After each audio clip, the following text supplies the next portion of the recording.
Welcome back to Phoenix Radio, which has been brought to you by Giovannino, JF Navarra & Co, S&J Candles Balmain, Tony Mohi from Merck Capital and Visy Dior Hotels. My name is Celeste and I'm your co-host, and I'm here with Mr. Giovannino Navarra. Hello, Celeste. How are you? I'm good, thank you. How are you? It's a pleasure to see you. You look very, very beautiful. Thank you. You've done something with your hair, your face. You look really, really elegant. Just normal. Stunning lady. And I love your floral top. Thank you. Well, I thought about wearing florals today because I thought that we could actually discuss flowers. Flowers for weddings, flowers for events, and thought I'd just get in the mood for it. A lot of changes in the wedding industry when it comes to flowers and backdrops and ceiling flowers.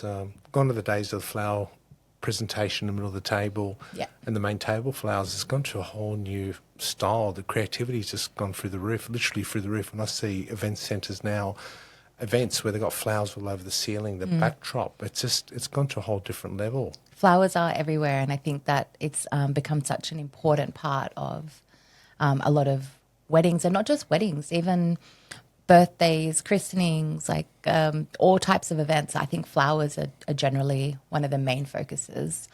And I think it's great because there are so many different things that you can do with flowers, and people invest a lot of time and money into making such beautiful arrangements, whether they be artificial flowers or real flowers.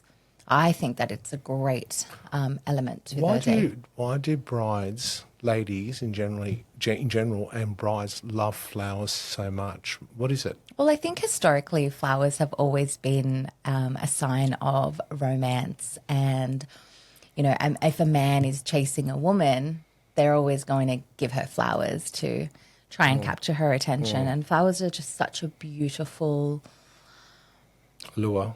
Yes. They smell lovely.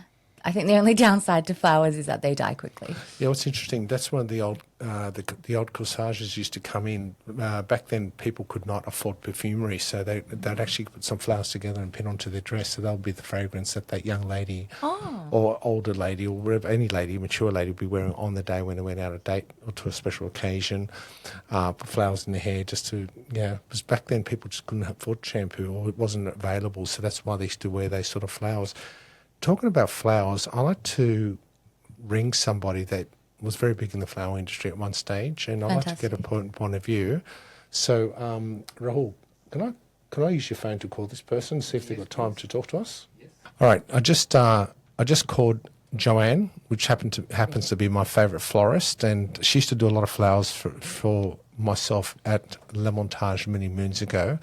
And it wasn't that too long ago. And she basically, at that particular time, I remember Joanne doing a David Jones course in couture candles and flowers. And she actually innovated a whole new style of flower presentation, which actually started a new movement at the time. And she really got into it and she really enjoyed it.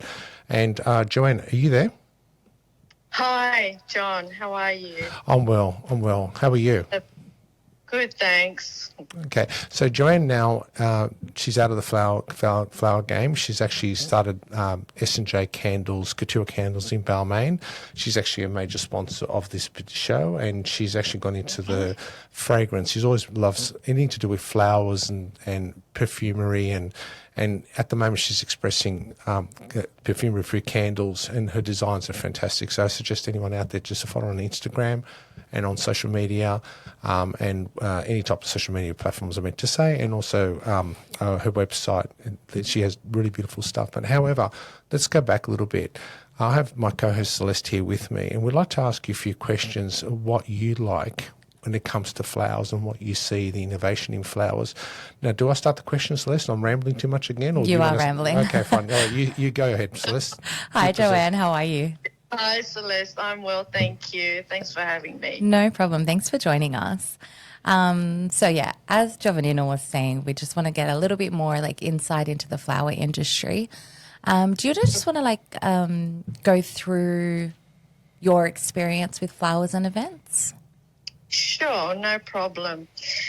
Look, in a nutshell, pretty much what John was saying in my day when we first started, it was, all about, I kind of started, how do I explain it, the modern avenue, the baby's breath was long gone, the gladdies, etc. And I wanted to be different. I wanted to, be a little bit more creative. And I did that for about 10 years, and I learned a lot of, ways to construct the modern point, working with colour, etc. Thereafter, I did stop. That was about 10 years or so.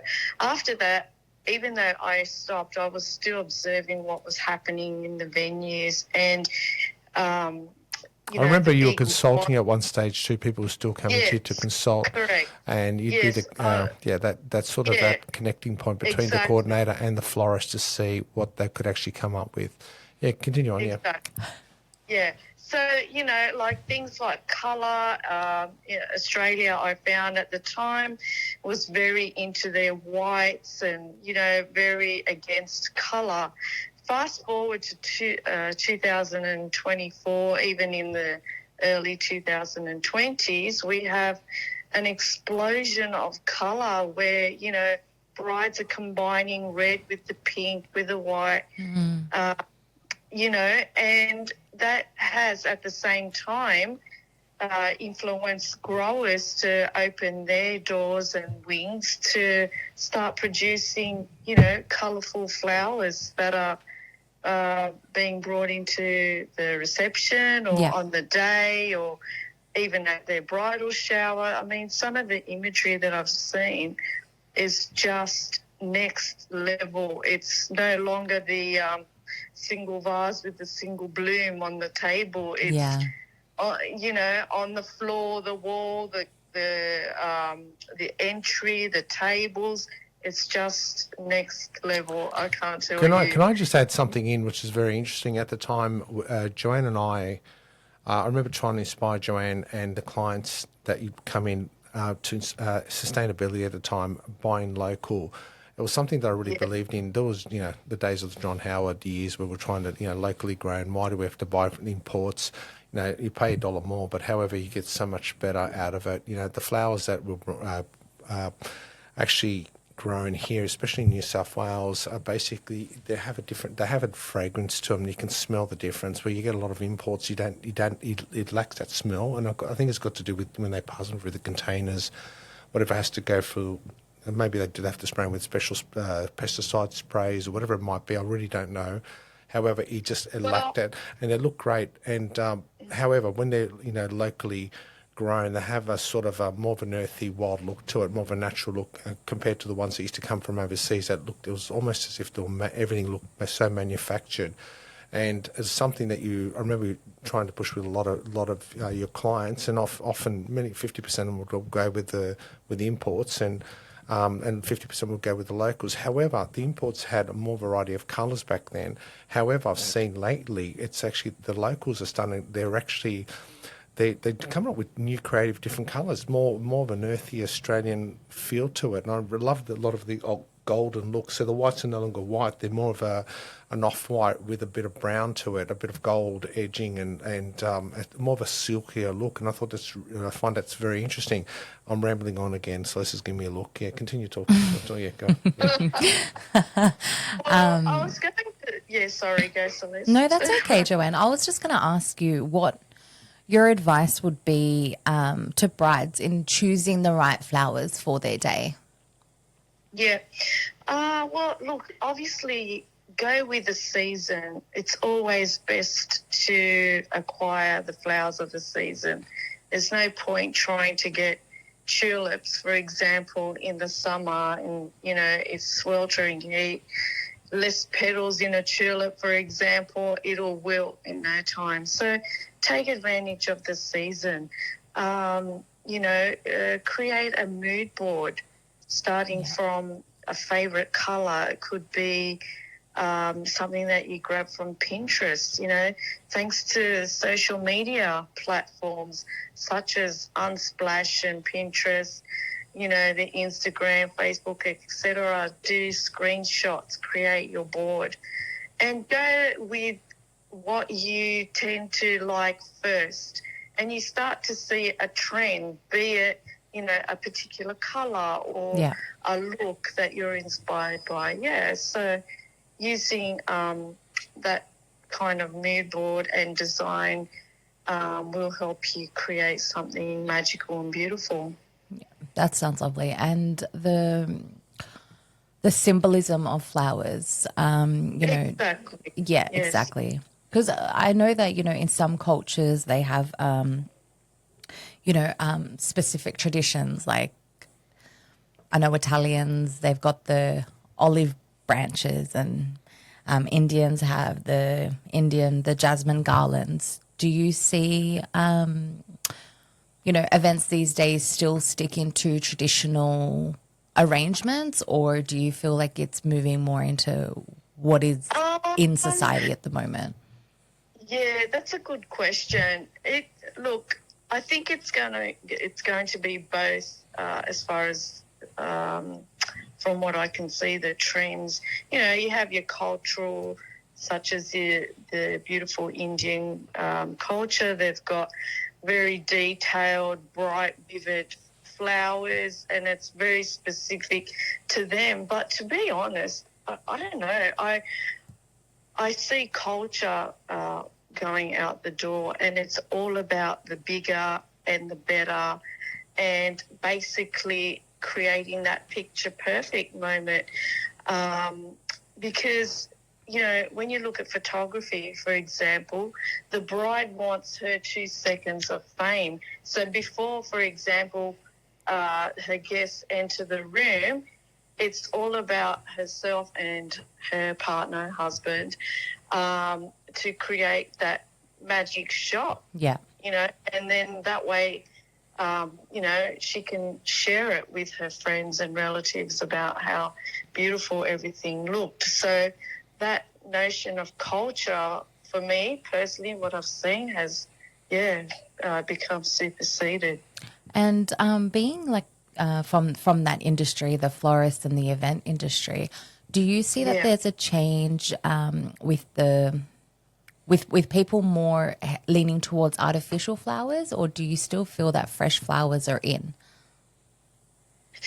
Yeah, look, with the early, say, from about 2015 onwards, there was an explosion of silks purely because, you know, it boiled down to expense, and it helped some of the suppliers just, you know, house all their stock Yeah. and access a lot quicker and easier. Silk flowers, I mean, the quality is exceptional. However, in the reception, it comes across a little manufacturer because of the lighting. Um, you know, it can throw the whole look out a little bit. However, we have amazing florists and planners that have the ability to combine the silk flowers together with fresh, so it gives them, you know, gives the whole look another dimension. Yeah. And More authentic. And sorry for yeah. stepping in. I've seen the technologies that you see now in preparing a lot of the flowers, the ceiling flowers and the flower walls, and even people now with the actual the Instagram booths, they're putting flowers around the Yes. Instagram booths. What I've seen is just at a whole different dimension, and I think, and you're right. I think, you know, I believe flowers along with fresh flowers along with silks, or, you know, it gives it a certain more authenticity, and it will look good. But however, you are right. I noticed at events when there's too many silks, with the lighting, it start to look a little too manufactured. You were saying, Celeste? No, I was going to agree, and I guess at the end of the day, like it can still give that illusion of everything being fresh flowers when you do Yeah. put in a few fresh flowers with the artificial flowers. Yes, yes. However, you know, it was a strong trend between 2015, just before COVID. However, I've seen a new trend again. It's all back to fresh, you know, the brides are wanting local, organic, natural flowers, from Sydney, Australia. So that whole notion of local, as John had pointed out prior, has really come into play. Thank you, Joanne, and thank you for the work you're doing. How's the candle store going? It's fantastic. Yeah, I've seen quite a few. You mentioned that you've got a lot of brides actually ordering candles to put on tables and use them as bomboniere and centerpieces, and that's an yes. You started this new trend happening there. So if you can, maybe flowers with candles will look quite nice. Anyway, I wish you the best, and Merry Christmas to you. Thank you very much for joining us, Joanne. Thank you, Celeste and John. You too. Thank you. And thank you for joining us on Phoenix Radio, which is being brought to you by Giovannino, JF Navarra & Co., S&J Couture Candles in Balmain, Tony Murphy from Merck Capital, and Visy Dior Hotels. Thank you, Giovannino, for joining us. And Merry Christmas season to you. Have a great Christmas. Bye, Bella. Thank Bye. you. Bye.